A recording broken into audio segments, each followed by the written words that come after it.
وبركاته. إن الحمد لله نحمده ونستعينه ونستغفره ونعوذ بالله من شرور أنفسنا ومن سيئات أعمالنا من يهده الله فلا مضل له ومن يضلل فلا هادي له. أشهد أن لا إله إلا الله وحده لا شريك له وأشهد أن محمدا عبده ورسوله لا نبي بعد أما بعد. يا أيها الذين آمنوا اتقوا الله حق تقاته ولا تموتن إلا وأنتم مسلمون. يا أيها الناس اتقوا ربكم الذي خلقكم من نفس واحدة وخلق منها زوجها وبث منهما رجالا كثيرا ونساء واتقوا الله الذي تساءلون به والأرحام إن الله كان عليكم رقيبا. يا أيها الذين آمنوا اتقوا الله وقولوا قولا سديدا يصلح لكم أعمالكم ويغفر لكم ذنوبكم ومن يطع الله ورسوله فقد فاز فوزا عظيما.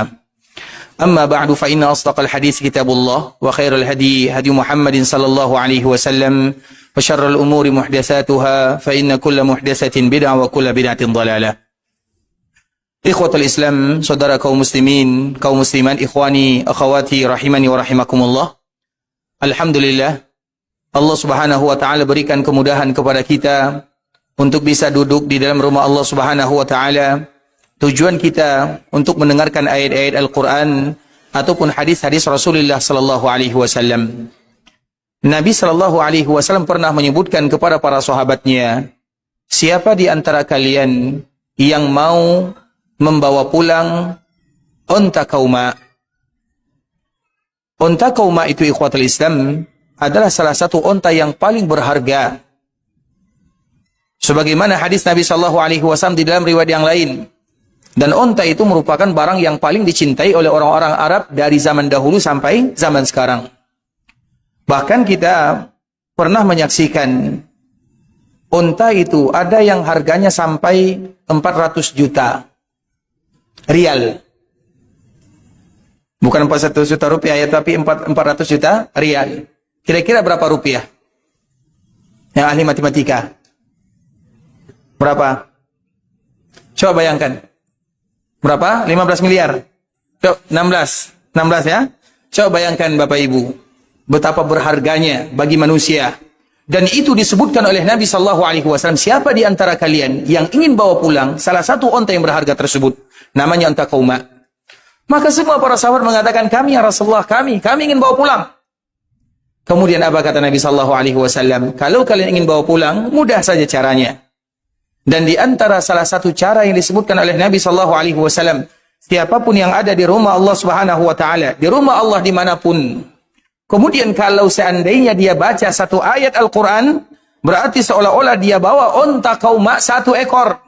2 ayat Al-Quran 2, 3 ayat Al-Quran 3. Coba bayangkan. Artinya Bapak Ibu, ternyata pahala-pahala yang begitu besar disediakan oleh Allah Subhanahu wa taala dan disebutkan oleh Nabi sallallahu alaihi wasallam dikala kita berada di rumah Allah Subhanahu wa taala. Ini bukan rumah manusia. Ini rumah Rabbul Izzati wal Jalalah, tempat kita beribadah, tempat kita mengadu, tempat kita berdoa. Maka di antara salah satu yang diwajibkan oleh Allah terhadap dirinya, memuliakan mereka yang datang ke rumahnya. Sehingga di dalam riwayat yang lain disebutkan, siapapun yang datang ke rumah Allah, maka mereka adalah tamunya Allah Subhanahu wa taala. Dan kita sedang menjadi tamu Allah Subhanahu wa taala. Maka di saat itulah kita bersyukur kepada Allah, sekaligus kita berbahagia ketika Allah Subhanahu wa taala masih memberikan kemudahan kepada kita bersama. Kita datang ke sini tidak ada tujuan, tidak ada kepentingan. Satu-satunya yang kita ingin lakukan di sini, mendengarkan ayat Al-Quran atau hadis-hadis Nabi sallallahu alaihi wasallam agar nanti kita membawa pahala yang luar biasa. Dan salah satunya adalah unta kauma yang tadi telah disebutkan oleh baginda Rasulullah sallallahu alaihi wasallam. Kemudian salawat beriringkan salam semoga senantiasa tercurahkan buat junjungan alam Nabi kita yang mulia, uswah dan qudwah kita bersama, Muhammad bin Abdullah sallallahu alaihi wasallam. Allahumma salli ala Muhammad wa ala ahli baitihi وعلى أزواجه وذرياته كما صليت على إبراهيم وعلى آل إبراهيم إنك حميد مجيد اللهم بارك على محمد وعلى أهل بيته وعلى أزواجه وذرياته كما باركت على إبراهيم وعلى آل إبراهيم إنك حميد مجيد. Ikhwatul Islam, saudara kaum muslimin, kaum muslimat, ikhwani rahimani wa rahimakumullah. Alhamdulillah, tajuk yang diangkat pada malam hari ini adalah bagaimana doa kita diijabah oleh Allah Subhanahu wa taala. Dan itu sangat diperlukan oleh setiap kaum muslimin. Karena bagaimanapun kaum muslimin, mereka tidak akan terlepas dari ibadah yang mulia ini. Bahkan ini adalah ibadah yang termulia di antara ibadah-ibadah yang lainnya. Bahkan semua ibadah ada di dalam doa. Maka Nabi SAW menyebutkan ad-du'a'u mukhul ibadah. Doa itu adalah intisari daripada ibadah. Ketika kita mengucapkan asyhadu an la ilaha illallah wa asyhadu anna Muhammadar Rasulullah, itu adalah doa. Dikala kita salat, itu adalah doa. Dikala kita berpuasa, itu adalah doa.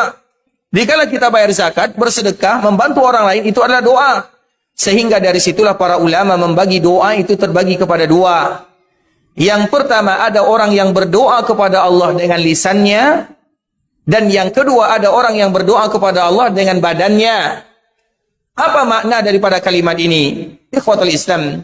Orang yang berdoa kepada Allah Subhanahu wa taala dengan lisannya ketika mereka mengatakan ya Allah. Dan biasanya Bapak Ibu, ketika kita berdoa kepada Allah Subhanahu wa taala, maka dianjurkan bagi kita mengucapkan kalimat-kalimat yang tidak diawali dengan kalimat ya. Makanya mana yang lebih bagus kita ucapkan? Ya Allah atau Rabbana? Mana yang paling bagus kita ucapkan? Rabbana atau Ya Allah? Mana yang paling bagus? Dua-duanya bagus. Tapi biasanya dikala kita ingin berdoa kepada Allah Subhanahu wa taala, maka kalimat yang terbagus, keduanya sama-sama bagus. Dikala kita mengatakan ya Allah, dan itu adalah ucapan yang selalu kita panjatkan dikala kita berdoa. Apalagi dikala kita mendapatkan sesuatu yang mungkin sulit kita hadapi, maka kita secara spontan mengangkat kedua tangan mengatakan ya Allah. Tapi biasanya di antara kalimat yang paling bagus dikala kita memulai doa adalah dengan tidak mengawali doa tersebut dengan huruf ya. Makanya kalau kita perhatikan di dalam Al-Quran, tidak ada kalimat yang diawali dengan ya Allah. Tapi biasanya kalimat tersebut rata-rata diawali dengan kalimat Rabbana, Rabbana hablana, Rabbana la tuzigh qulubana, Rabbana wa la tahmil alaina. Sebutkan doa-doa yang lainnya. Biasanya diawali dengan kalimat Rabbana. Sebahagian para ulama menyebutkan ikhwatul Islam. Kenapa demikian? Karena kalau kita mengatakan ya Allah, kalimat ya, wahai, apa makna yang terkandung di dalam kalimat wahai? Apa makna yang terkandung di dalamnya? Sama tahu angkat tangan. Seperti misalnya kita memanggil orang lain, wahai fulan. Apa makna yang terkandung di dalamnya? Mengapa kalimat Rabbana lebih kita utamakan dibandingkan dengan kalimat ya Allah? Kedua-duanya bagus. Tapi kalau seandainya boleh bagi kita memilih, maka kita mengatakan Rabbana. Kita akan menemukan di dalam setiap doa yang disebutkan oleh Allah Subhanahu wa taala. Contoh misalnya, doa Nabi Ibrahim dan doa-doa di dalam Al-Qur'an itu ikhwatul Islam merupakan doa-doa yang terbaik, doa para nabi. Dan Allah tidaklah mengatakan kalimat-kalimat tersebut kecuali agar kita menghafalnya dan berusaha mengucapkan sebagaimana yang ada di dalam Al-Quran itu sendiri. Maka doa yang terbaik adalah doa yang ada dalam Al-Quran atau doa yang ada dalam hadis Nabi SAW. Nah, kita kembalikan kepada Al-Quran. Di dalam Al-Quran, rata-rata kalimat itu adalah Rabbana. Seperti misalnya, doa Nabi Ibrahim yang disebutkan oleh Allah Subhanahu wa taala. Wa idh yarfa'u Ibrahimul qawa'ida minal baiti wa Ismail Rabbana taqabbal minna. Ingatlah ketika Nabi Ibrahim membangun Ka'bah al-Musyarrafah, beribadah kepada Allah, kemudian setelahnya mengangkat kedua tangannya dan mengatakan Rabbana. Kemudian ketika Nabi Ibrahim berdoa kepada Allah agar diberikan keturunan dari tempat tersebut, dan keturunan itu tidak lain tidak bukan adalah Nabi kita Muhammad SAW. Maka Nabi mengatakan di dalam hadisnya, ana da'watu abi. Saya ini adalah hasil daripada doa ayahku Ibrahim. Ana da'watu Ibrahim. Di dalam riwayat yang lain, ana da'watu abi. Saya ini berada di sini, diutus oleh Allah Subhanahu wa taala, berasal dari Makkah Al-Mukarramah. Itu berasal dari doa ayahku Ibrahim alaihissalam. Apa doa Nabi Ibrahim? Rabbana. Kembali diawali dengan kalimat Rabbana, Rabbana wab'ats fihim rasulam min anfusihim. Ya Allah, utus dari kalangan mereka seorang nabi yang akan membacakan Al-Quran atau yang akan membacakan kepada mereka wahyu-wahyu darimu. Nabi Ibrahim juga mengatakan Rabbana. Begitu juga doa Nabi Ibrahim yang lain, seperti misalnya diabadikan oleh Allah dalam surat Ibrahim. Artinya, Bapak Ibu rahimani wa rahimakumullah, kalau seandainya boleh bagi kita memilah dan memilih, maka kalimat yang terbagus di dalam awal kita mengucapkan doa adalah kalimat Rabbana. Nah, pertanyaannya masih sama. Kenapa tidak dengan Ya Allah? Kenapa harus Rabbana? Silakan.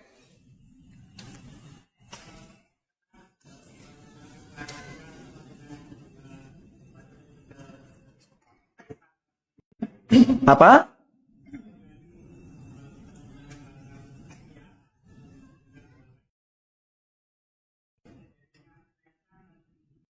Masya Allah, Masya Allah. Silakan ya, Masya Allah. Silakan, ini hadiahnya. Ini yang pertama kali mendapatkan hadiah, Masya Allah. Barakallahu fiik. Silakan. Semoga bermanfaat ya. Masya Allah.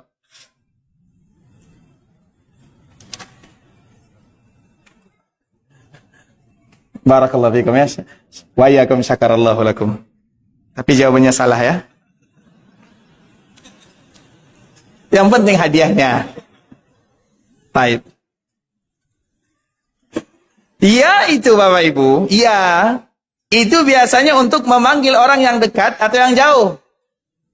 Jauh atau dekat? Iya. Wahai fulan. Ini kita ibaratkan kepada manusia yang dekat atau yang jauh? Dijawab oleh ahli bahasa. Siapa yang ahli bahasa Indonesia? Biasanya kalimat wahai. Itu panggilan untuk yang jauh atau yang dekat? Ini berbeda nih jemaah Imam Abu Daud, berbeda nih. Ini ada dua mazhab nih. Jauh dan dekat. Wahai. Biasanya kalimat wahai itu Bapak Ibu panggilan untuk yang jauh. Dan Allah adalah Maha dekat. Wa idza sa'alaka ibadi anni fa inni qarib. Makanya dikala kita berdoa kepada Allah Subhanahu wa taala, belajarlah bagi kita mengawali doa tersebut dengan mengatakan Rabbana. Jelas sampai di sini ya? Baik, Bapak Ibu rahimani wa rahimakumullah. Berdoa merupakan di antara bentuk ibadah yang paling mulia. Karena doa itu sendiri adalah beribadah kepada Allah Subhanahu wa taala. Betapa banyak seorang hamba diberikan kesehatan, kesempatan oleh Allah Subhanahu wa taala, namun sulit rasanya bagi mereka untuk berdoa kepada Rabbul Izzati wal Jalalah. Maka dari situlah sebahagian para ulama menyebutkan bahwa doa itu terbagi kepada dua. Sebagaimana tadi yang telah kita singgung, yang pertama adalah doa dengan lisan, dan yang kedua adalah doa dengan anggota badan. Apa maknanya? Doa dengan lisan itu Bapak Ibu disebut dengan doa talab, disebut dengan doaul masalah. Sedangkan doa dengan anggota badan disebut dengan doaul ibadah. Apa maknanya? Ketika seseorang beribadah kepada Allah Subhanahu wa taala, berarti yang berdoa pada saat itu adalah jasadnya, badannya sedang berdoa kepada Allah. Karena bagaimanapun jasad kita ini bukan milik kita, dan kita wajib menunaikan jasad yang telah diberikan oleh Allah Subhanahu wa taala kepada kita, dan di antara salah satunya adalah berdoa, dan doa jasad itu adalah dengan beribadah. Apapun ibadah yang dilakukan seorang muslim, walau mereka tidak mengucapkan kata-kata, berarti pada saat itu mereka sedang berdoa kepada Allah Subhanahu wa taala. Dikala kita salat, kita sedang berdoa. Dikala kita berpuasa, kita sedang berdoa. Dikala kita berzakat, kita sedang berdoa. Maka di antara salah satu doa yang paling indah Bapak Ibu, berdoalah kepada Allah Subhanahu wa taala dikala badan kita sedang berdoa. Maka di saat itulah ketika badan kita berdoa, ikutkan doa badan dengan doa lisan. Apa maknanya? Setiap kali kita melakukan kebaikan dan kita merasa kebaikan tersebut merupakan kebaikan yang diterima oleh Allah Subhanahu wa taala, maka jangan pernah bakhil mengeluarkan kata-kata, sehingga antara doaul masalah dengan doaul ibadah itu dua hal di antara salah satu yang memudahkan seorang hamba diterima doanya ketika mereka menggabungkan dua-duanya. Maka dari sini para ulama menjelaskan ada yang namanya tawassul bil a'malis salihah. Ketika seseorang bertawassul kepada Allah dengan amalan saleh.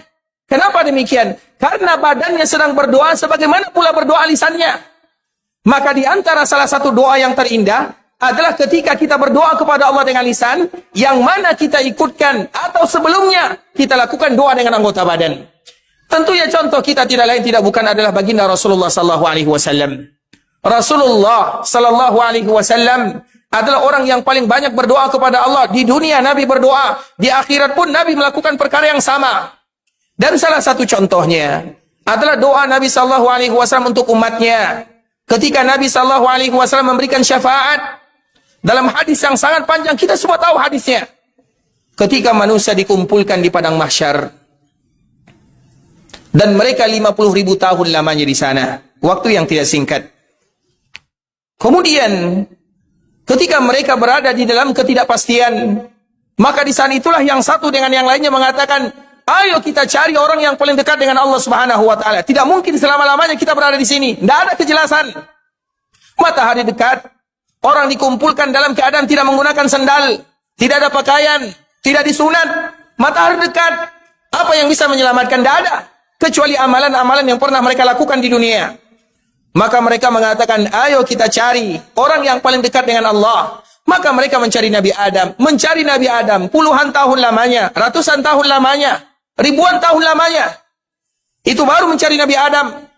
Ketika kita semua mencari Nabi Adam, maka kita mengatakan, ya Adam, anta abul bashar, khalaqakallahu biyadih, ala tara ma nahnu fih. Wahai Adam, engkau adalah ayah kami semuanya. Allah ciptakan kamu dengan tangannya. Tidakkah kamu memperhatikan bagaimana keadaan kami di sini? Datang kepada Allah, minta kepada Allah. Apa jawaban Nabi Adam? Nafsi, nafsi. Aku tidak sanggup, aku tidak bisa, aku tidak mampu. Pergilah kalian kepada Nabi Nuh. Maka kita pergi kepada Nabi Nuh. Mencari Nabi Nuh puluhan tahun, ratusan tahun, kita tidak tahu. Entah di mana Nabi Nuh berada, kita tidak tahu. Kemudian dikala kita datang kepada Nabi Nuh, kita mengatakan, ya Nuh, sesungguhnya engkau anta awwalur rusul. Engkau adalah rasul yang pertama. Kemudian kita menyebutkan keutamaannya. Ala tara ila ma nahnu fih. Tidakkah engkau memperhatikan bagaimana keadaan kami di sini? Maka Nabi Nuh kembali mengatakan jawaban yang sama. Nafsi, nafsi. Jiwaku, diriku, aku tidak sanggup. Aku malu kepada Allah. Datanglah kalian kepada Nabi Ibrahim. Mencari Nabi Ibrahim butuh waktu yang juga sangat lama. Jawabannya sama. Pergilah kalian kepada Nabi Musa. Jawabannya sama. Pergilah kalian kepada Nabi Isa. Jawabannya sama. Pergilah kalian kepada Muhammad sallallahu alaihi wasallam. Maka kita semua pergi kepada Nabi sallallahu alaihi wasallam, dan di saat itulah Nabi mengatakan, ana laha, ana laha, ana laha. Kemudian Nabi sallallahu alaihi wasallam bermohon kepada Allah Subhanahu wa taala. Maka di saat itulah selesai yang namanya mahsyar. Ada keadaan berikutnya disebut dengan al-hisab. Kemudian setelah hisab ada namanya mizan. Setelah mizan ada namanya sirat. Setelah sirat ada namanya qantarah. Setelah qantarah ada yang masuk surga dan banyak yang masuk ke dalam api neraka. Dan yang pertama kali masuk ke dalam surga adalah umat baginda Rasulullah sallallahu alaihi wasallam, dan semoga kita termasuk di antara salah satunya.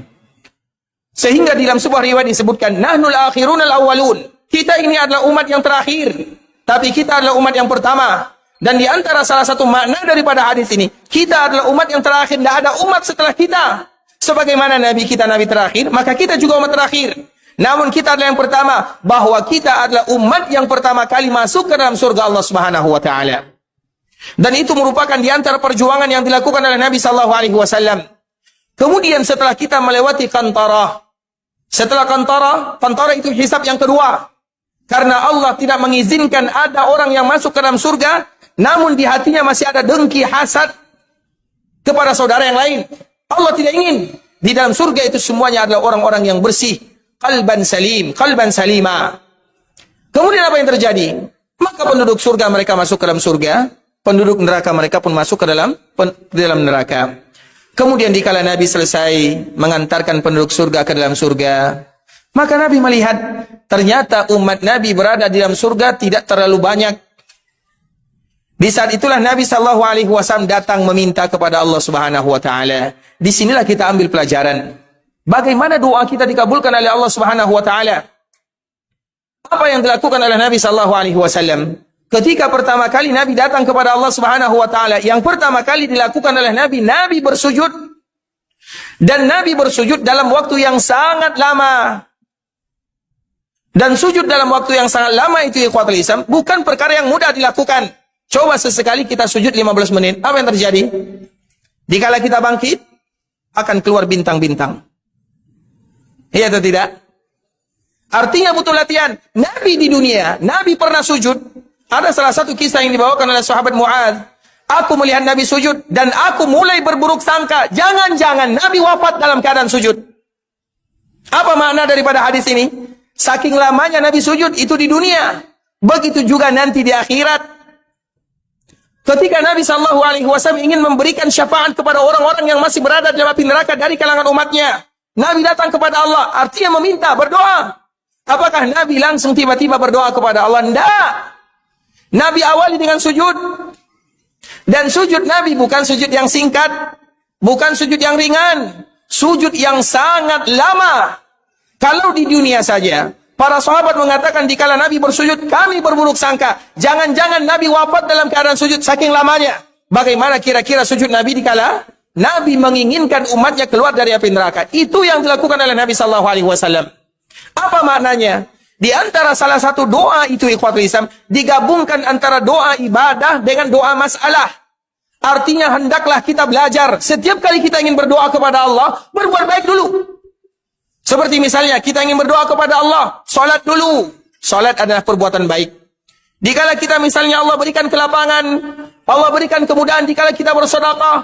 Kemudian dikala kita memberikan sedekah, berdoa setelahnya. Kemudian dikala kita membantu orang lain, berdoa setelahnya. Artinya berdoalah setiap kali kita melakukan amalan kebaikan, karena itu ada penggabungan antara doa masalah dengan doa ibadah.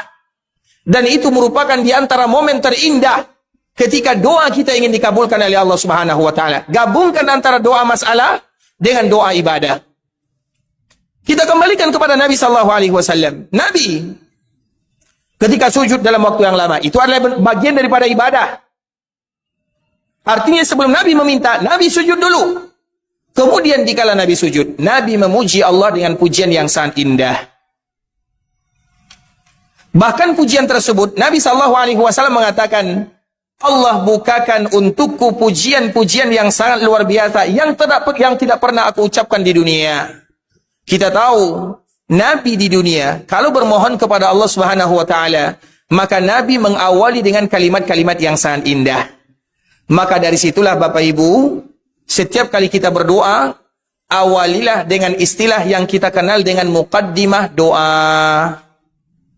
Karena kalau kita perhatikan Nabi SAW, coba perhatikan. Nabi sujud dalam waktu yang lama. Kemudian Nabi memuji Allah Subhanahu wa Ta'ala dengan pujian-pujian yang indah. Kemudian setelahnya, baru Allah mengatakan, Ya Muhammad, irfa' ra'sak. Angkat kepalamu. Wa qul yusma'. Katakan, aku akan dengarkan. Wasal tu'ta. Minta, aku akan kabulkan. Washfa' tu syafa'. Berikan syafaat, aku akan izinkan. Kapan Allah mengatakan kalimat ini? Setelah Nabi sujud dalam waktu yang lama. Kemudian memuji Allah dengan pujian yang sangat indah. Baru Allah mengatakan, Ya Muhammad, irfa' ra'sak. Wa qul yusma' lak. Wasal tu'ta. Washfa' tu syafa'. Baru Nabi mengangkat kepalanya. Kemudian meminta kepada Allah dengan satu kalimat saja. Ummati. Artinya kalau kita perhatikan, yang terpenting di dalam doa itu adalah pujiannya. Dan kalau seandainya Allah berikan kepada kita pujian yang sangat indah, kita tahu bagaimana cara memuji Allah Subhanahu wa Ta'ala. Itu adalah awal langkah dikala kita memulai doa. Makanya kalau dibandingkan antara memuji Allah dengan berdoa, perbanyaklah pujian daripada doa. Artinya semuanya harus kita perbanyak. Tapi setiap kali kita memulai doa, puji Allah Subhanahu wa Ta'ala. Makanya Nabi memuji Allah dalam waktu yang lama. Doanya hanya satu, ummati. Langsung dikabulkan oleh Allah Subhanahu wa Ta'ala. Allah mengatakan, wahai Muhammad, lihatlah, pergilah ke neraka. Lihat umatmu, siapapun di antara mereka yang masih punya keimanan walau sebesar syair, gandum kalau bahasa kitanya, keluarkan mereka dari api neraka. Maka semuanya keluar. Ternyata setelah mereka keluar, masih banyak lagi. Nabi kembali datang kepada Allah, kembali ingin berdoa. Bagaimana yang dilakukan oleh Nabi? Sama. Nabi sujud, Nabi memuji Allah, kemudian baru Allah mengizinkan, ya Muhammad, irfa' raksak, angkat kepalamu, wasal tu'ta, minta aku akan kabulkan, wasfa'tu syafa', berikan syafaat aku akan izinkan. Maka Nabi kembali mengatakan, ummati, umatku masih banyak di api neraka ya Allah. Maka Allah kembali mengatakan, datanglah, lihatlah, kalau seandainya ada di antara mereka yang masih punya keimanan walau setengah syair, setengah gandum, keimanan ada dalam hatinya, keluarkan. Kemudian Nabi pun sallallahu alaihi wasallam mengeluarkan agar kita tahu bagaimana tata cara kita berdoa kepada Allah Subhanahu wa taala. Kemudian setelah Nabi melakukan perkara tersebut, Nabi melihat di dalam neraka ternyata masih banyak umatnya. Maka Nabi kembali melakukan perkara yang sama. Nabi sujud, Nabi memuji Allah. Kemudian baru Allah mengizinkan, wahai Muhammad, angkat kepalamu. Katakan aku akan dengarkan, minta aku akan kabulkan, berikan syafaat aku akan izinkan. Kemudian apa yang terjadi? Allah pun mengatakan, wahai Muhammad, lihatlah di dalam api neraka, kalau mereka masih memiliki keimanan walau sebesar zarrah. Dan zarrah itu, apa arti zarrah? Zarrah itu artinya adalah sebesar semut hitam yang kecil. Bukan atom ya. Biasanya kita terjemahkan dengan partikel yang sangat kecil. Karena zarrah itu sesuatu yang tampak, bukan sesuatu yang tidak tampak. Faman ya'mal mithqala zarrah.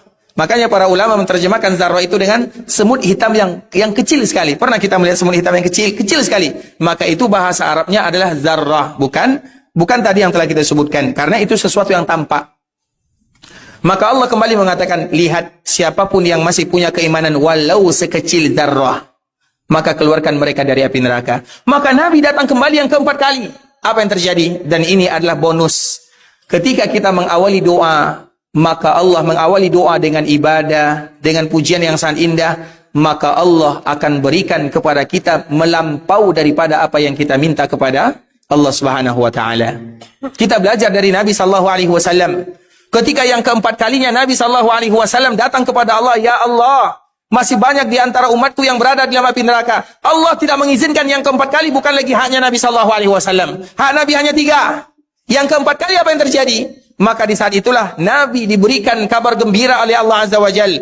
Wa izzati wa jalali wa kibriyai wa azamati la ukhrijanna minha man qala la ilaha illallah. Demi keagunganku, demi kekuasaanku, aku akan keluarkan dari api neraka siapapun yang mengucapkan kalimat la ilaha illallah. Itulah bonus yang diberikan oleh Allah kepada umat Rasulullah sallallahu alaihi wasallam dan atas doa baginda Rasulullah sallallahu alaihi wasallam. Nabi meminta yang masih punya keimanan, yang masih banyak amalannya, tapi ujung-ujungnya Allah mengatakan, dan itulah yang disebut dengan syafaat Allah. Jadi di akhirat Nabi memberikan syafaat, iya. Orang soleh memberikan syafaat, iya. Orang tua memberikan syafaat, iya. Anak memberikan syafaat, iya. Malaikat memberikan syafaat, iya. Dan syafaat terakhir adalah syafaat Rabbul Izzati wal Jalalah. Maka Allah mengatakan, la ukhrijanna minha man qala la ilaha illallah.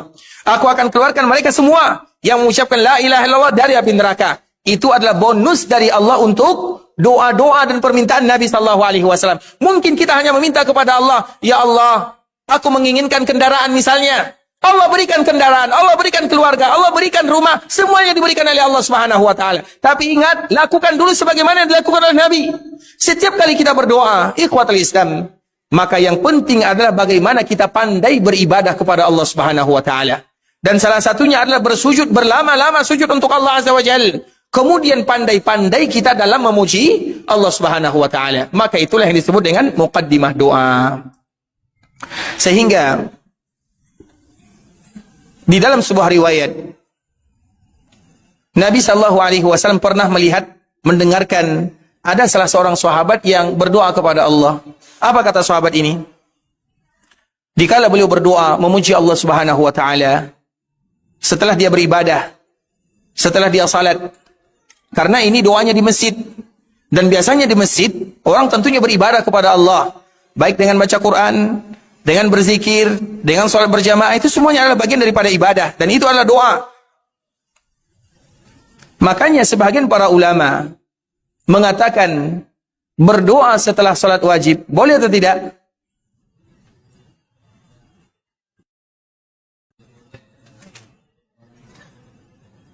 Siapa yang jawab angkat tangan? Dan tanggung jawab.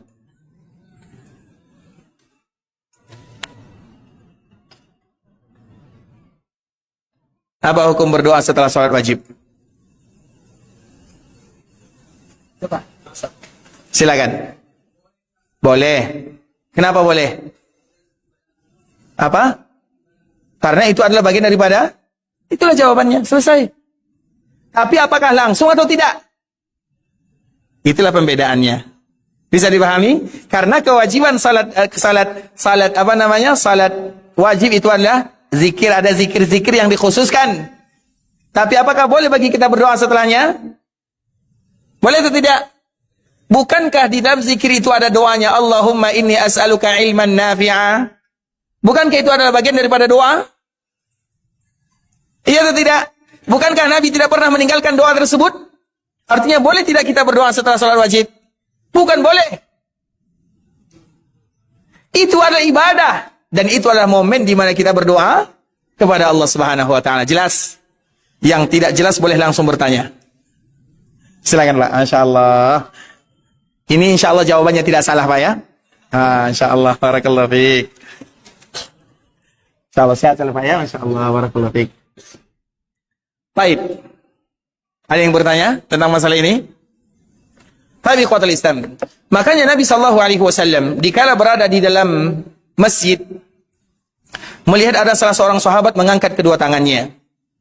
Kemudian dia memuji Allah, berselawat kepada Nabi, dan dia pun mengatakan, Allahumma inni as'aluk bi anni ushhiduk bi annaka antallahu la ilaha illa ant al-ahadus samadul ladzi lam yalid wa lam yulad wa lam yakul lahu kufuwan ahad. Baru saja orang ini selesai. Sudah azan ya, nanti sambung ya.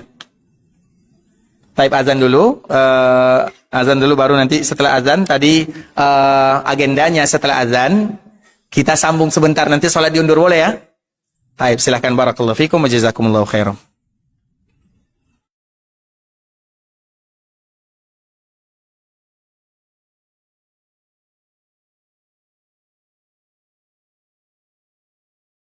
Saudara kaum muslimin, kaum muslimat, ikhwani, akhwati, rahimani wa rahimakumullah.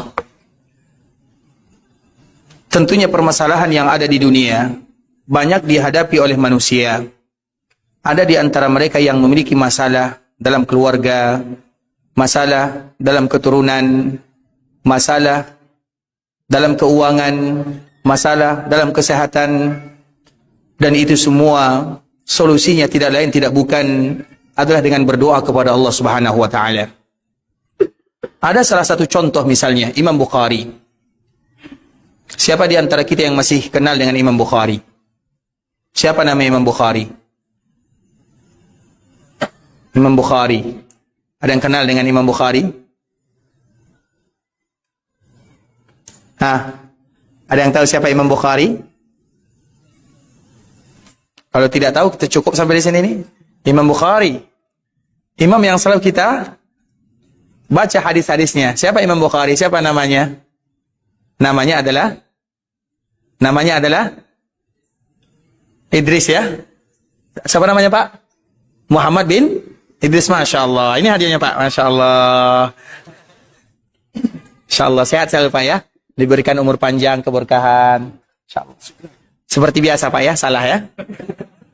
Baik. Namanya adalah Muhammad bin Idris, itu adalah nama Imam Syafi'i rahimahullahu ta'ala. Mana yang lebih tua, Imam Syafi'i atau Imam Bukhari? Imam Bukhari atau Imam Syafi'i? Imam Bukhari, Syafi'i? Ada yang mengatakan Bukhari, ada yang mengatakan Syafi'i. Dan jawaban yang betul adalah yang lebih tua adalah Imam Syafi'i rahimahullahu ta'ala. Imam Bukhari namanya adalah Muhammad, karena rata-rata ulama itu namanya adalah Muhammad bin Ismail. Sebagaimana Imam Syafi'i juga namanya adalah Muhammad. Bahkan selalu kita menyebutkan Imam Syafi'i punya anak, kedua-duanya namanya adalah Muhammad. Muhammad bin Syafi'i, Muhammad bin Syafi'i. Saking sayangnya kepada kalimat Muhammad. Jadi nanti kalau kita punya anak, namakan Muhammad 1, Muhammad 2. Kami dulu pernah punya kawan, namanya adalah Abdurrahman As-Sani. Abdurrahman 2. Ternyata ada Abdurrahman 1, Abdurrahman 2, Abdurrahman 3. Nggak dicari nama yang lain. Semuanya Abdurrahman. Bagaimana cara membedakannya? Abdurrahman 1. Mana Abdurrahman 2? Mana Abdurrahman 3? Begitu juga dengan Imam Syafi'i. Nama anaknya Muhammad bin Syafi'i atau Muhammad bin Muhammad. Yang lain juga namanya Muhammad bin Muhammad. Anaknya 2. Sama juga dengan seorang imam. Namanya Muhammad bin Muhammad bin Ahmad. Atau Muhammad bin Muhammad bin Muhammad. Siapa itu? Imam Ghazali. Itu namanya Muhammad bin Muhammad. Rata-rata para ulama itu namanya Muhammad.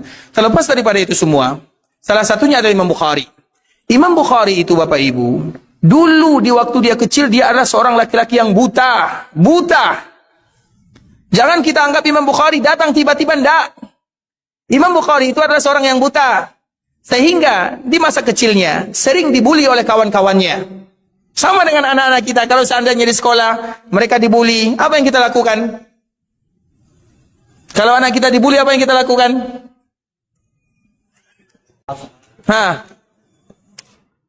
Yang kita lakukan yang pertama kali, lakukanlah sebagaimana yang dilakukan oleh ibunya Imam Bukhari. Jangan dicari kemudian dipukul. Tidak selesai masalahnya. Kemudian setelahnya baru selesaikan masalahnya. Dan bagaimana cara penyelesaian masalah kalau anak kita dibuli?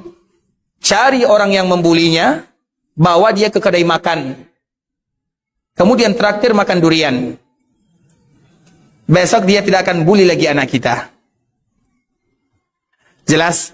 Tapi Imam Bukhari, dia selalu kena bully, dia buta. Karena dulu, kalau orang misalnya belajar, mereka juga bayar SPP. Di antara bentuk cara bayarnya lain. Kalau kita sekarang pakai uang, kalau dulu enggak, pakai makanan. Maka Imam Bukhari selalu membawa makanan. Begitu juga dengan teman-teman yang lain, yaitu bawa sepotong roti. Karena dulu makanannya adalah roti.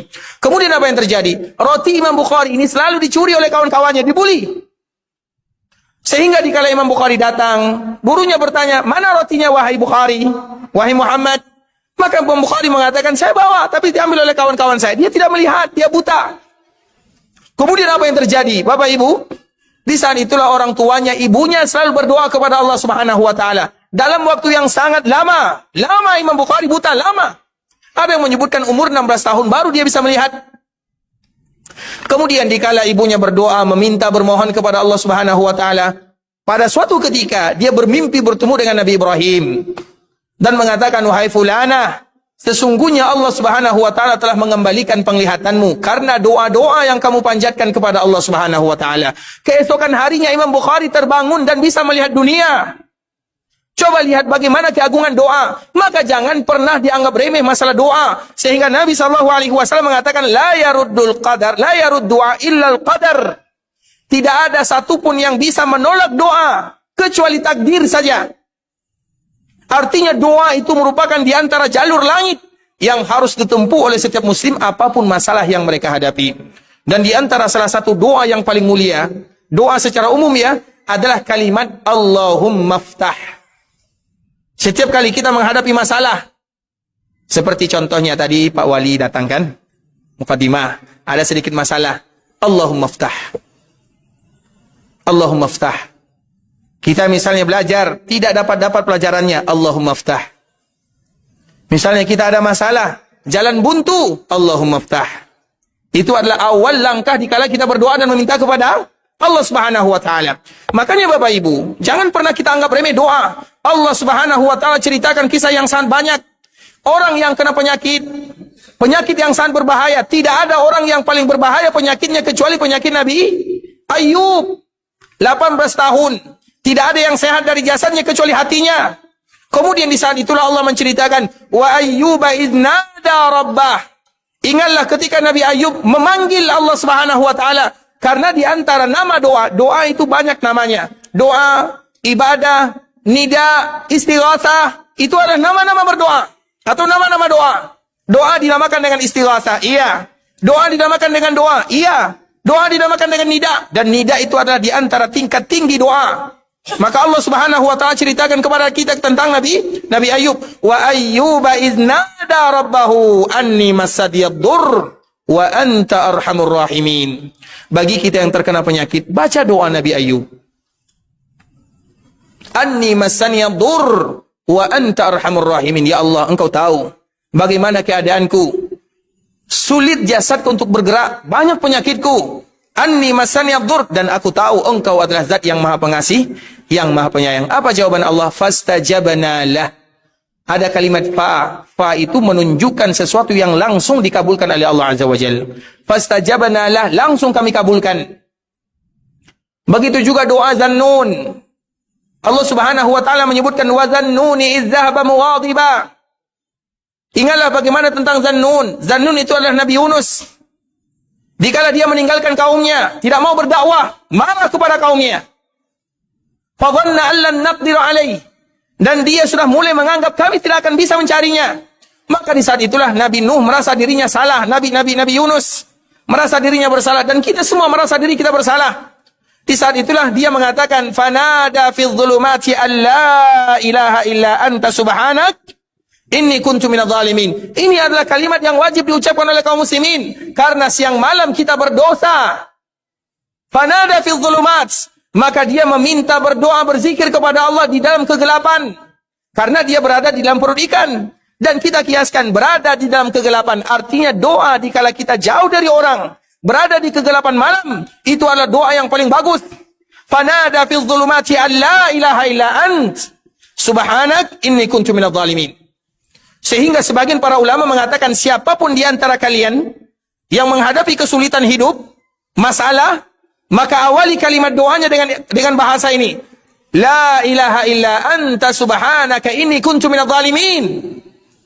Begitu juga dengan kalimat la ilaha illallahul azimul halim.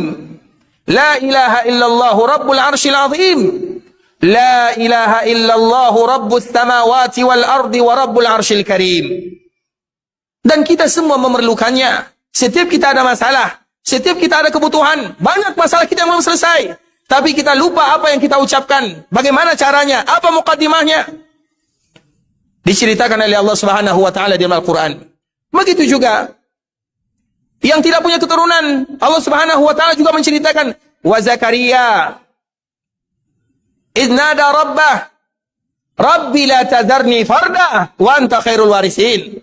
Nabi Zakaria sudah tua, rambutnya sudah memutih, kulitnya sudah keriput, tulangnya sudah lemah, harapan punya anak tidak ada, istri mandul. Tapi dia tidak pernah berhenti berdoa kepada Allah.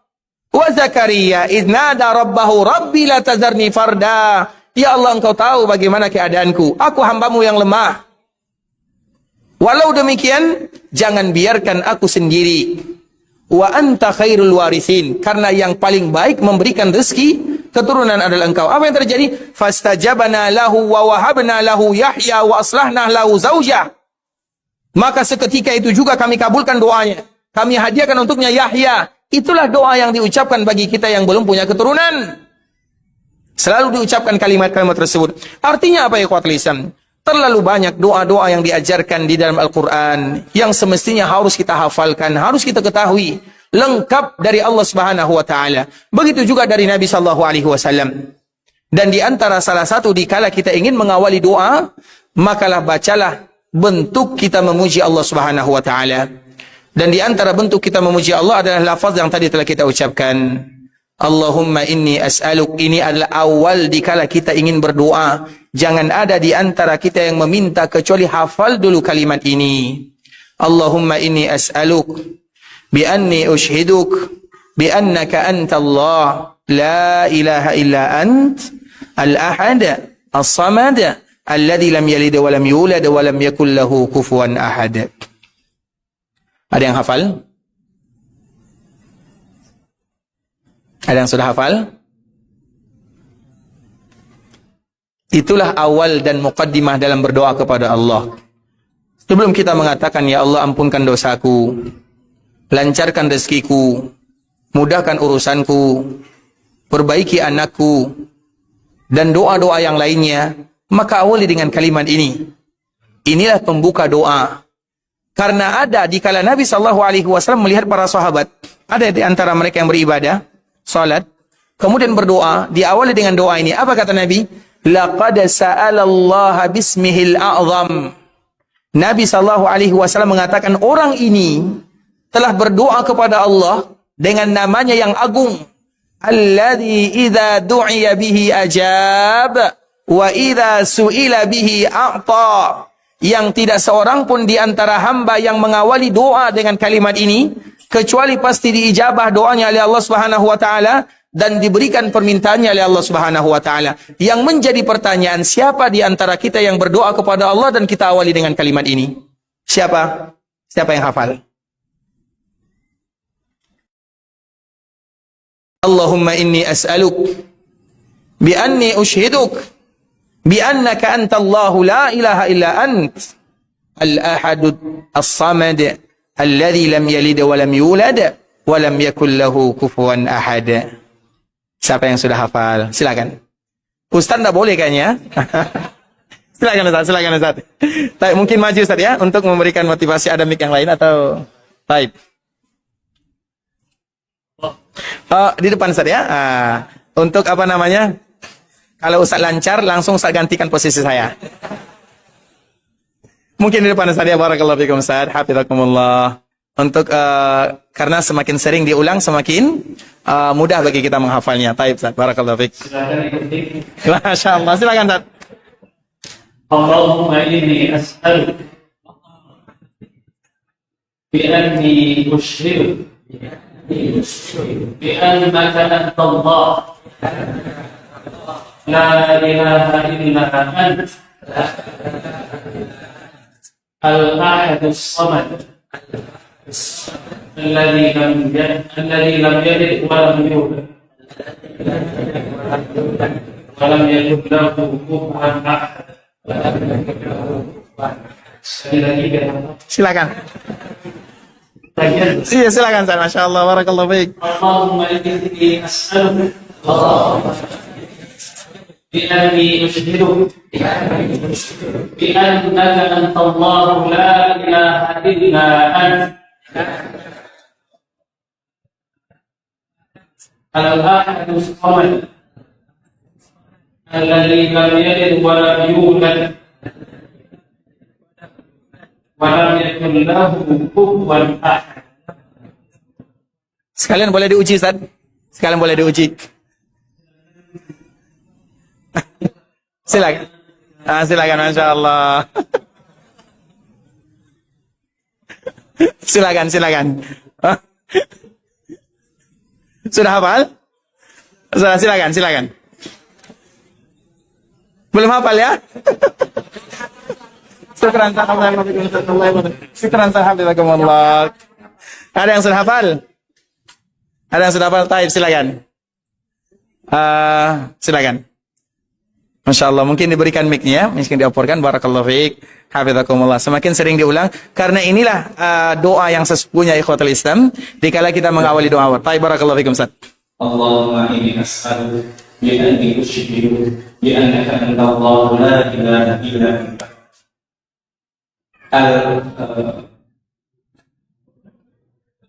al-ahad as-samad alladzi lam yalid wa lam yulad wa lam yakul lahu. Artinya. Yang kedua tentu ada artinya ya, Taib. Allahumma inni as'aluka, ya Allah, aku meminta kepadamu Taib. bi anni ushhiduka, sesungguhnya aku bersaksi kepadamu bi annaka Allah, bahwasanya engkau adalah Allah, engkau adalah Allah, la ilaha illa anta, tidak ada kita yang berhak diibadah selain engkau, adalah Al-Samad, engkau lah yang ada, yang desa dan tempat meminta dan tempat meminta. Ada yang diwala yulad, yang tidak berat dan tidak diberakan, walam yakun lahu kufuwan ahad, dan tidak ada yang semisal dengan setara. Masya Allah. Syukuran Ustaz, Masya Allah. Mungkin dapatkan saja, Masya Allah. Kayaknya malam ini ustaz-ustaz semua ya. Taib, yang selain ustaz lah. Ada yang sudah hafal? Hafizakumullah. Masya Allah. Nah, sini nak. Ini baru nih. Sini nak, Masya Allah. Barakallahu fiik.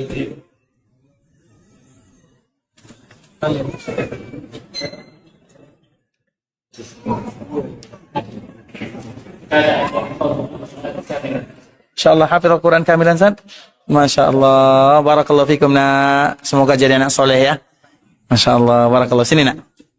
Baik. Silakan. اللهم إني أسألك بأني أشهدك بأنك أنت الله لا إله إلا أنت الله الصمد Al-Ahad. As-Samad. الصمد الذي لم يلد ولم يولد ولم يكن له كفوا أحد. Sekali lagi nak. اللهم إني أسألك بأني أشهدك بأنك أنت الله لا إله إلا أنت Al-Ahad. الأحد As-Samad. الله الصمد الذي لم يلد ولم يولد ولم يكن له كفوا أحد. Masya Allah. Silakan nak. Masya Allah. Silakan nak ya. Ini untuk kamu, ini untuk ayah kamu. Ini untuk ibu kamu.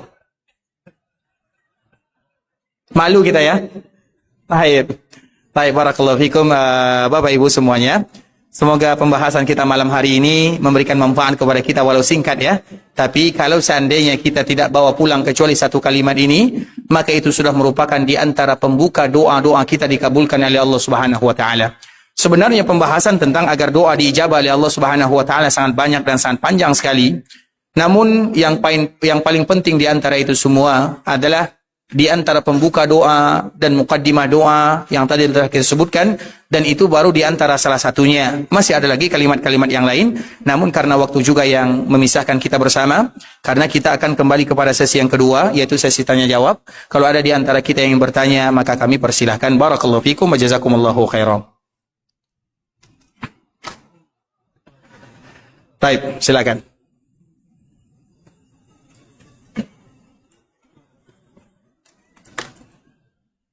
Assalamualaikum warahmatullahi Pertanyaan terkait awal doa yang biasa kita sesuai biasa ya Allah, dan sekarang kita dapat ilmunya diawali baiknya dengan doa. Bagaimana kalau kita membaca bahasa Indonesia Rabbana, bagaimana bisa memuja yang biasanya dengan dia Allah kayak ini kaitan bahasa Arab itu sama. Baik. Mau penjelasan seperti itu. Assalamualaikum warahmatullahi wabarakatuh. Barakallahu fikum Bapak Ibu. Hukum asal dalam berdoa, kalau seandainya kita tidak bisa berdoa dengan bahasa Indonesia, maka berdoa dengan bahasa Arab. Itu hukum asalnya. Betul atau tidak? Betul. Tidak mungkin bahasa kita lebih bagus daripada bahasa Al-Quran dan bahasa Rasulullah SAW. Dan kita sebagai seorang Muslim, dalam satu bulan, hafal tidak satu doa? Hafal tidak? Atau satu tahun, hafal tidak satu doa? Kira-kira di umur kita yang sudah setua ini, semestinya sudah berapa doa yang harus kita hafal? Artinya tidak mungkin bahasa kita lebih bagus daripada bahasa Allah. Begitu juga dengan bahasa yang disebutkan oleh Nabi SAW. Dan masih ada salah satu doa yang semestinya lebih panjang lagi, lebih sulit lagi untuk dihafal. Namun semestinya wajib bagi kaum muslim untuk menghafalnya. Dan disinilah terkumpul semua kebaikan dan terhindar dari semua keburukan. Bahkan Nabi SAW mengatakan kepada ibunda Aisyah, "Ya Aisyah, alaiki bijawami'il kalim." Wahai Aisyah, kalau kamu ingin berdoa, baca kalimat ini. Seolah-olah Nabi mengatakan kepada kita, wahai umatku, kalau ada di antara kalian yang ingin berdoa, baca doa ini. Nabi bahasa Indonesia atau bahasa Melayu? Bahasa Arab. Allahumma inni as'aluka minal khairi kullih, ajilihi wa ajilihi, ma alimtu minhu wa ma lam a'lam, wa a'udzu bika minasy syarri kullih, ajilihi wa ajilihi, ma alimtu minhu wa ma lam a'lam. Allahumma inni as'aluka khaira ma sa'ala 'abduka wa nabiyyuka Muhammadin sallallahu alaihi wasallam, wa a'udzu bika min syarri ma 'adza minhu 'abduka wa nabiyyuka Muhammadin sallallahu alaihi wasallam. Allahumma inni as'aluka al-jannah wa ma qarraba ilaiha min qawlin aw 'amal, wa a'udzu bika minan nar wa ma qarraba ilaiha min qawlin aw 'amal. Allahumma inni as'aluka an taj'ala kulla qada'in qadaitahu li khair. Siapa yang sudah hafal? Itulah semestinya yang harus kita ucapkan ikhwatul Islam. Ternyata kita harus banyak belajar bagaimana semestinya kita berdoa kepada Allah Subhanahu wa taala. Maka tadi kita menyebutkan, kira-kira kalau seandainya 1 bulan, 2 bulan, anggaplah 5 bulan atau 6 bulan, hafal tidak satu doa dalam 6 bulan? Sangat mungkin. Sesulit apapun kita menghafal, tapi kalau kita baca dalam 1 bulan 1 doa, pasti kita hafal. Berarti dalam 1 tahun 2 doa. Kalau sudah 10 tahun, sudah 20 doa. Kenapa kita mengatakan yang demikian? Bukan berarti berdoa dengan bahasa kita tidak bagus, tapi tidak akan pernah sempurna dan tidak akan sampai kepada tujuannya. Dan yang kedua, agar kita berusaha untuk menghafal-hafal doa-doa yang ada dalam Al-Quran dan juga dalam hadis-hadis Nabi Sallallahu Alaihi Wasallam. Sampai kapan kira-kira kita akan berdoa dengan bahasa-bahasa kita? Sampai kapan? Iya, bukan berarti tidak boleh. Silakan, tidak menjadi masalah. Berdoa dengan bahasa kita silakan, tapi itu adalah alternatif yang terakhir. Artinya kita berusaha dulu. Kita berusaha dulu untuk berdoa dengan berdoa-doa, karena di dalam Al-Quran itu sudah sempurna. Dan salah satunya doa yang tadi disebutkan oleh Nabi kepada Ibunda Aisyah. Apa maknanya? Ya Allah, sesungguhnya aku meminta kepadamu semua kebaikan. Yang dulu, yang sekarang, yang akan datang. Bukankah itu semuanya kebaikan? Ya Allah, sesungguhnya aku berlindung dari semua kejahatan. Yang sekarang dan yang akan datang. Lindungi aku dari segala macam bentuk kejahatan. Allahumma inni as'aluka khaira ma sa'ala abduka wa nabiyuka Muhammadin sallallahu alaihi wasallam. Ya Allah, aku meminta kepadamu semua kebaikan yang diminta oleh Nabi. Nabi pernah tidak meninggalkan satu kebaikan yang tidak diminta oleh Nabi kepada Allah? Tidak pernah. Semua kebaikan yang ada di dunia, semua kebaikan yang ada di akhirat, Nabi sudah minta kepada Allah. Dan kita tinggal mengatakan, ya Allah, aku meminta semua kebaikan yang pernah diminta oleh Nabi. Itu yang kita minta. Kalau kita hitung kebaikan satu persatu, sampai mati pun kita tidak akan pernah selesai menghitungnya. Tapi kita menyebutkan secara umum, ya Allah, aku meminta kepadamu semua kebaikan yang pernah diminta oleh Nabi. Ya Allah, aku berlindung kepadamu dari semua kejahatan yang Nabi berlindung darinya. Nabi sudah berlindung dari semua kejahatan, dari semua keburukan di dunia dan di akhirat. Kita cuma mengatakan, aku pun berlindung dari semua yang Nabi berlindung darinya. Ya Allah, aku menginginkan surga dan sesuatu yang bisa mendekatkan ke dalam surga, dari ucapan, dari perbuatan. Aku memohon kepadamu dari api neraka dan semua yang bisa mendekatkan kepada api neraka, dengan ucapan, dengan lisan, dengan bahasa, dengan tubuh. Ya Allah, aku meminta kepadamu, jadikan takdirku yang terbaik. Bukankah itu disebut dengan jawami'ud doa, jawami'ul kamil, doa yang mencakup semua kebaikan di dalamnya, dan doa di mana kita berlindung kepada Allah dari semua keburukan. Maka Nabi mengatakan kepada Aisyah, ya Aisyah, alaiki bijawami'il kalim. Doa ini semestinya harus dihafal oleh kaum muslimin. Kalau tidak bisa hafal sekarang, mungkin tahun depan atau tahun berikutnya. Yang penting ada niat bagi kita untuk menghafalnya, sehingga semua kebaikan ada di dalamnya.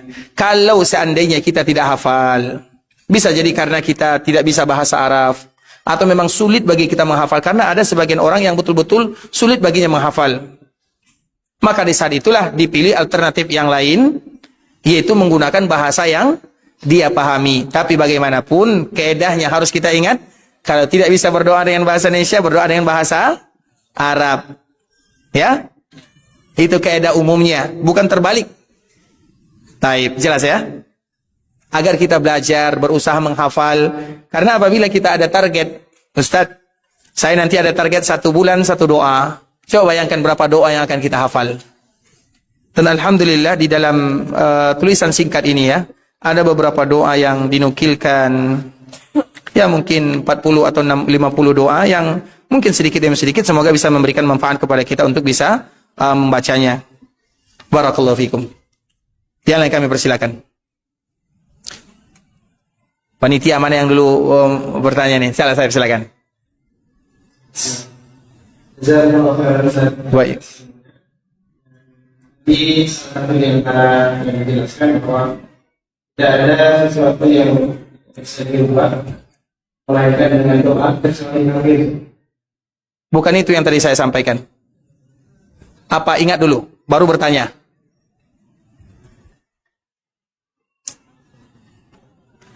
Tidak ada yang menolak doa kecuali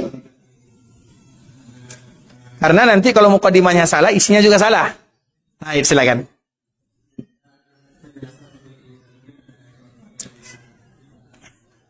Baik, contoh misalnya.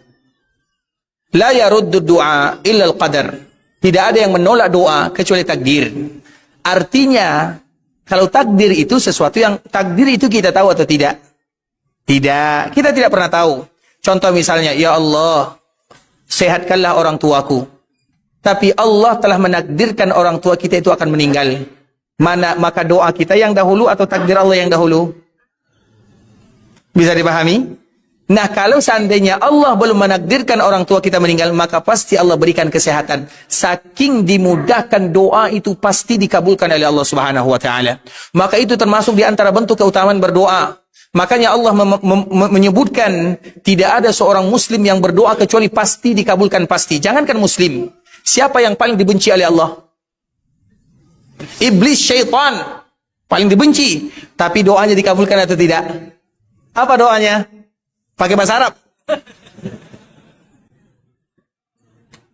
Apa? Rabbi anzirni atau fa'anzirni? Fa'anzirni walau anzirni.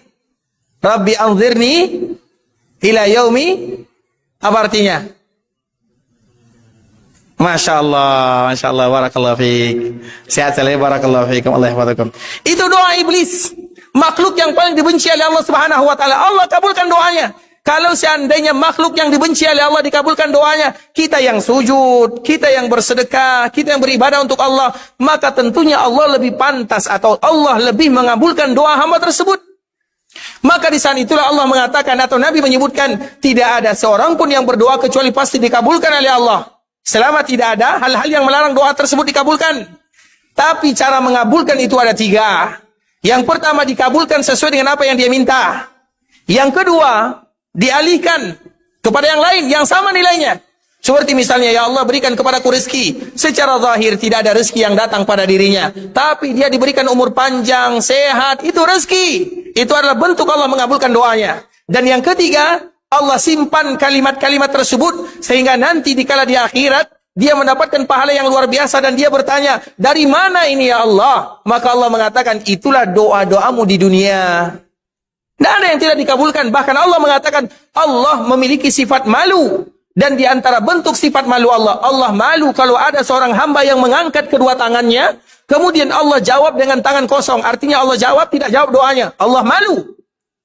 Artinya Allah pasti akan mengabulkan doanya. Makanya la yaruddu du'a, tidak ada yang bisa menolak doa kecuali takdir. Artinya bahwa Allah pasti akan mengabulkan. Tinggal bagaimana tata cara kita berdoa, jauhi hal-hal yang bisa membatalkan doa, yang menghalangi doa, itu yang harus kita ketahui. Jelas ya?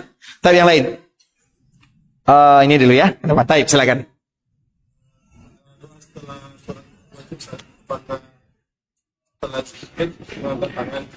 Tapi ini tadi sudah ditutup ya. Bertanya lagi, Taib, silakan. Pertanyaan pertama, perkara doa setelah sholat wajib. Taib. Taib, yang kedua.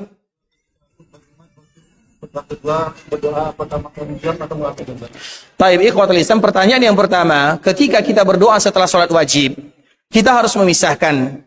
Hanya sholat wajib itu adalah berzikir kepada Allah Subhanahu wa taala. Setelah kita menyelesaikan zikir yang diajarkan oleh Nabi SAW, yang disusun oleh para ulama, maka silahkan kita berdoa. Dan hukum asal dalam berdoa itu adalah dengan mengangkat kedua tangan. Dan mengangkat kedua tangan itu ada yang namanya doa talab. Kalau talab itu namanya seperti ini. Ini talab namanya. Ada lagi yang namanya ibtihal. Ibtihal itu seperti ini. Dan biasa selalu Nabi SAW sering kita jumpai Nabi juga dengan ibtihal. Ibtihal itu betul-betul memohon kepada Allah Subhanahu wa taala. Nah, apakah mengangkat tangan? Hukum asal dalam berdoa itu adalah dengan diangkat tangan. Makanya dalam hadis yang tadi kita sebutkan, Allah itu malu kalau ada kedua hamba mengangkat tangannya. Mengangkat tangan itu boleh seperti ini, boleh seperti ini, silahkan bebas. Ya, yang tidak boleh seperti ini, terlalu jauh. Atau seperti ini silahkan.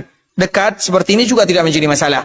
Hukum asal dalam berdoa adalah diangkat kedua tangan, itu hukum asalnya. Kecuali di tempat-tempat yang tidak dianjurkan kita untuk mengangkat tangan. Kapan kira-kira? Toilet berdoa kita. Berarti kalau tidak berdoa, Dilarang. Pertanyaannya, kapan berdoa yang kita tidak mengangkat tangan? Dikala sujud. Mungkin angkat tangan. Dikala tasyahud akhir. Mungkin angkat tangan. Dikala khutbah Jumat. Bisa dipahami, itu adalah momen-momen di mana kita tidak mengangkat tangan. Kalau tidak ada alasannya atau tidak ada larangannya, maka hukum asal dalam berdoa adalah dengan mengangkat tangan. Itu hukum asalnya. Kemudian dikala khutbah Jumat yang kedua, dikala imam berdoa, kita mengucapkan amin atau tidak? Iya. Tapi dengan hati. Ataupun kalau seandainya kita ingin ucapkan, jangan sampai terdengar kecuali oleh lisan kita sendiri atau oleh telinga kita sendiri. Untuk apa namanya? Karena memang Nabi SAW juga berdoa. Karena setiap orang berdoa pasti kita mengucapkan amin.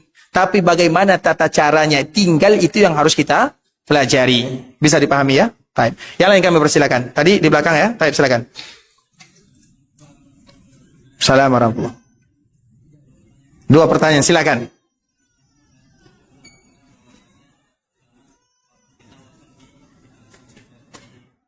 Baik. Baik.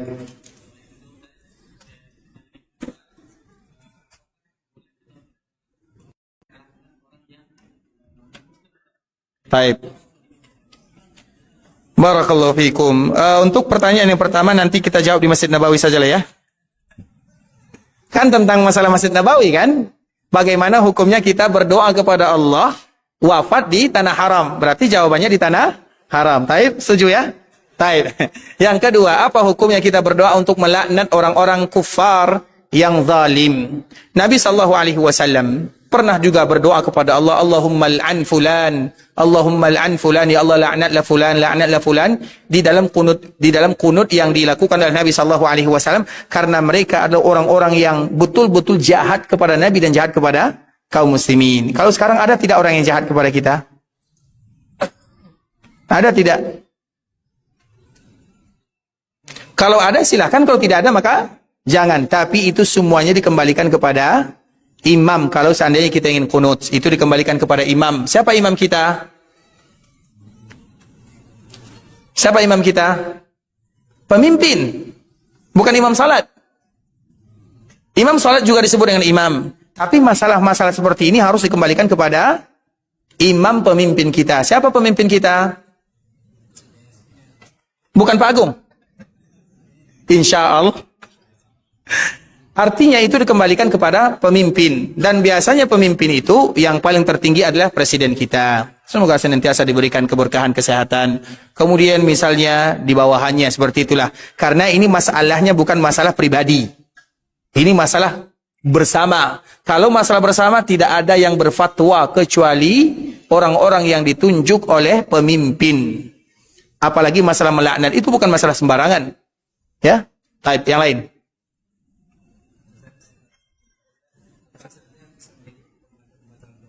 Apa saja bisa menjadi pembatal-pembatal doa?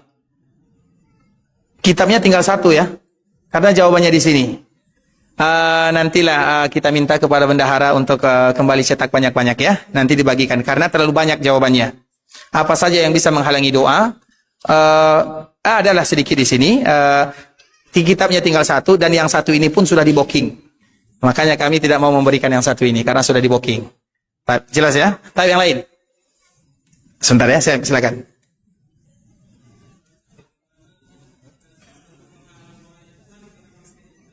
Taib.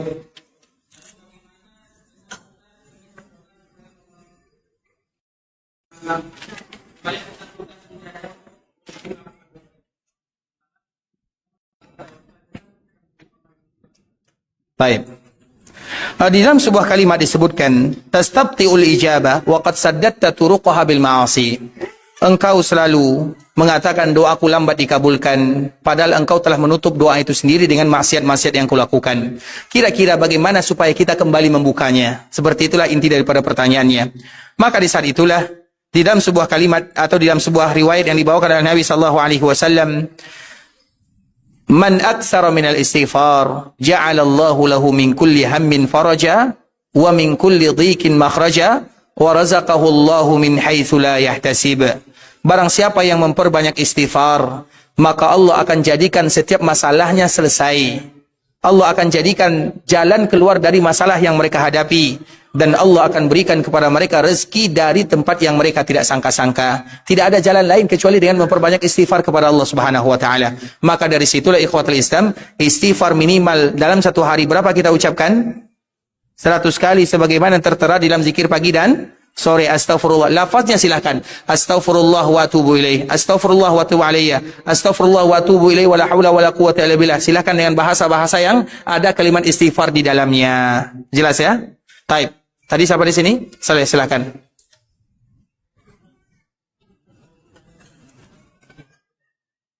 Semua doa-doa kita berdoa kepada Allah. Bagaimana dengan pada dunia? Apakah kita boleh hanya satu berdoa saja? Ya Allah, saya serahkan segala urusan saya terima apa tidak hanya seperti saja. Apakah itu memang untuk kita berharap kesempurnaan tawakal itu? Sebelumnya saya terima apa yang sudah itu akan menjadi jawab. Harapan kita untuk kesempurnaan tawakal. Kita sia-siakan waktu. Baik, ini sama dengan ungkapan yang disebutkan oleh Umar bin Khattab radhiyallahu taala anhu, nafirru min qadarillahi ila qadarillah. Kita lari dari takdir Allah kepada takdir Allah yang lain. Masalahnya ketika kita berdoa untuk dunia, ya Allah panjangkan umurku, itu untuk dunia atau untuk akhirat? Doa itu sendiri adalah bagian daripada ibadah. Ketika kita meminta dunia, ya Allah berikan lapangkan untukku rezeki, mudahkan usahaku, itu untuk dunia atau untuk akhirat? Karena tidak semua orang yang meminta dunia, mereka sanggup untuk berdoa kepada Allah. Doa itu sendiri bentuk dia dekat kepada Allah Subhanahu wa taala. Bisa dipahami? Dan Allah sudah mengarahkan kepada kita, Rabbana atina fid dunya hasanah wa fil akhirati hasanah. Makanya ketika ada orang yang sakit di zaman Nabi sallallahu alaihi wasallam, betul-betul sakit parah. Maka Nabi heran, kenapa orang ini tidak sembuh? Ternyata dia pernah berdoa kepada Allah, ya Allah, kalau seandainya Engkau ingin mengazabku di dunia, azab diriku selesai. Tapi jangan azab diriku di akhirat. Maka Allah berikan hukuman kepadanya di dunia dengan sakit yang tidak pernah selesai kunjung sembuh. Kemudian dari situlah Nabi mengatakan, minta kepada Allah kebaikan di dunia, minta kepada Allah kebaikan di akhirat. Karena meminta itu sendiri adalah bagian daripada akhirat. Meminta dikala kita mengangkat tangan, walaupun tujuannya untuk dunia, tapi meminta itu sendiri adalah bagian daripada akhirat. Maka di saat itulah Nabi SAW mengatakan, man kanat hammuhu dunya. Siapa yang cita-citanya hanya dunia. Ada orang yang cita-citanya dunia. Mereka tidak kenal ibadah. Apapun yang mereka lakukan semuanya untuk dunia. Untuk ini. Baru Allah tidak akan selesaikan masalahnya. Baru Allah jadikan kefakiran di antara kedua matanya. Wa man kanat hammuhul akhirah. Dan barang siapa yang tujuannya adalah akhirat, ya Allah, panjangkan umurku untuk beribadah, lapangkan rezekiku untuk membantu, lancarkan usahaku untuk bersedekah. Itu yang harus diminta oleh seorang muslim. Makanya dari sini, mana yang lebih bagus? Contoh, mana yang lebih bagus antara orang kaya yang bersyukur dengan orang miskin yang bersabar? Kaya bersyukur, dia kaya, banyak dunianya.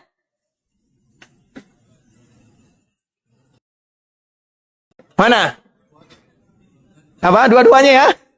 Apakah bisa bergabung kaya dan miskin? Bisa atau tidak? Yang kedua-duanya bagus. Tapi dari segi manfaat, maka yang paling bermanfaat adalah kaya bersyukur. Maka orang yang paling mulia derajatnya manusia itu ada 4.